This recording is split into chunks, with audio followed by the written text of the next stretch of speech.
Hola, buenas. Soy David Pérez Lledó, profesor de la asignatura de Programación de Servicios y Procesos del segundo curso de Desarrollo de Aplicaciones Multiplataforma. Hoy vamos a ver un poquito de teoría sobre lo que es el capítulo tema 1 de Programación Multiproceso. Para ello vamos a ver una serie de conceptos y vamos a ver cuáles son los estados en los que pasa un proceso. Bueno, lo primero que vamos a ver se conoce como proceso.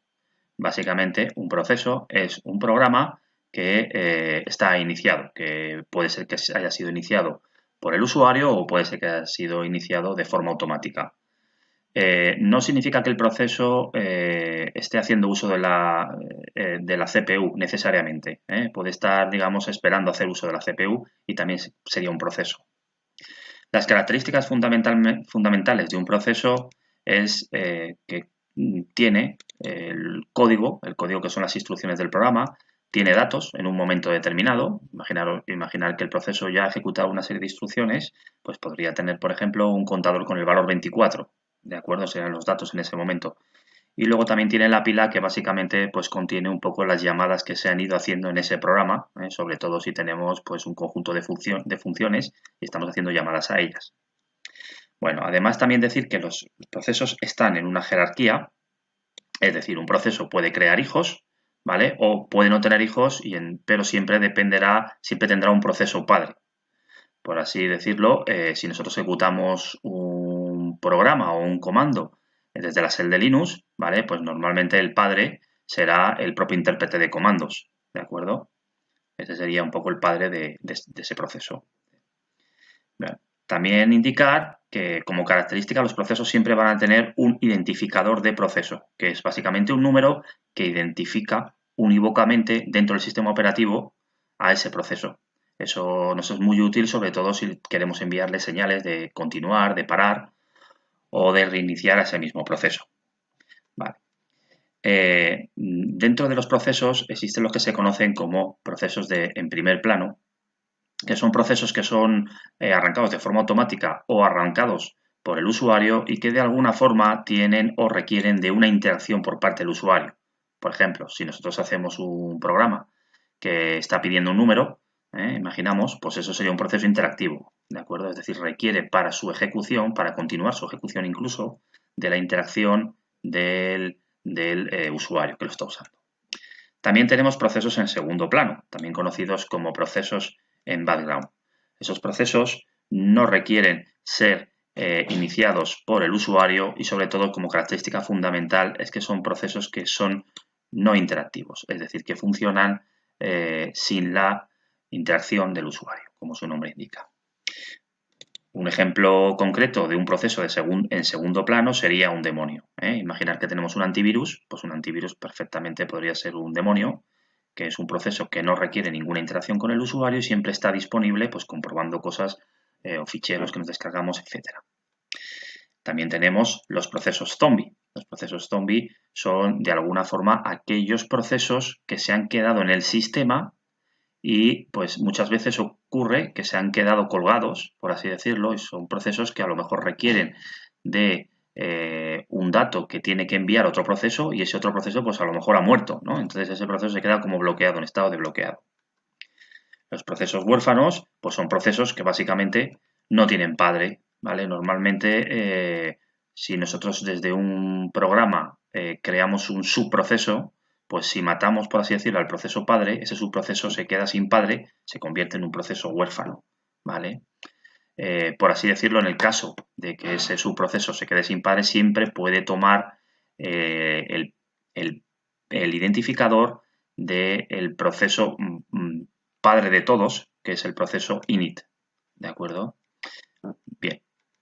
Luego, por otro lado, tenemos también lo que es el planificador de procesos, que es lo que os estaba comentando, que es la parte del sistema operativo que se va a encargar de seleccionar a qué procesos asignar el procesador, ¿de acuerdo? Es decir, tened en cuenta que podemos tener a lo mejor pues 3 CPUs o 4 CPUs, por ejemplo, ¿de acuerdo? Y podemos tener 25 procesos que quieren hacer uso de esa CPU. Entonces, será el planificador de procesos, dependiendo del algoritmo de planificación que use ese sistema operativo, será el que seleccione en un momento determinado qué proceso va a hacer uso de la CPU. Bueno, Eso por un lado. Por otro lado, pues vamos a ver lo que son los estados de los procesos. Si nos fijamos, los estados de los procesos son estos 5.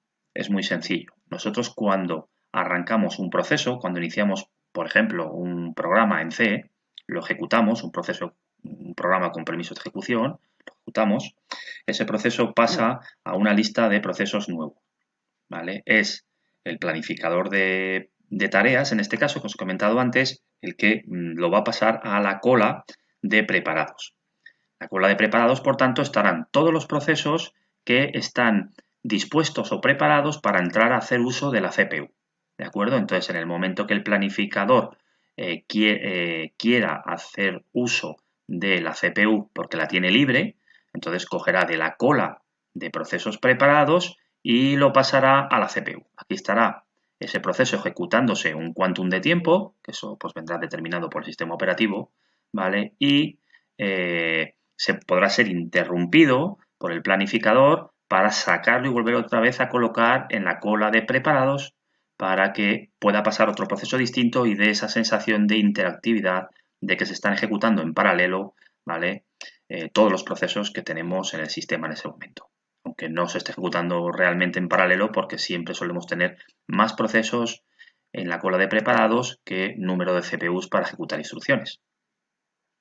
Bueno, puede ocurrir en un momento determinado que nosotros estemos ejecutando instrucciones de un determinado proceso y esa instrucción requiera de la introducción o interactividad del usuario. O, por ejemplo, requiera de leer un dato del disco. Entonces, en ese caso, del disco duro. Entonces, en ese caso, como ocurre que la CPU es mucho más veloz que el acceso al disco duro, lo que hace el sistema operativo para poder liberar esa CPU y que pueda entrar otro proceso a hacer uso de esa CPU y aprovechar los recursos, lo que hacemos con ese proceso es mandarlo a una cola que es la cola de bloqueados. Esa cola de bloqueados, el proceso no es que se queda bloqueado, sino lo que hace es esperar realmente a una operación, pues una operación del usuario que termine esa operación de lectura del disco. Una vez que ese proceso ha pasado o ha finalizado esa operación de entrada-salida, pasaremos de la cola de bloqueados, pasaremos a la cola de preparados nuevamente para hacer uso de la CPU y poder terminar todas las instrucciones de ese programa. De alguna forma, si ese programa ha acabado todas sus líneas de ejecución, entonces ese proceso ya habrá acabado y lo que haremos se convertirá en lo que se conoce en un proceso terminado o de la lista de terminados. ¿De acuerdo? Esto sería un poco la teoría mínima que necesitamos saber para poder entender bien el tema de programación multiproceso que explicaré con ejemplos y con instrucciones de programación en C en los siguientes vídeos. Bueno, espero que os haya gustado y que no os haya parecido demasiado rollo este primer vídeo. Un saludo.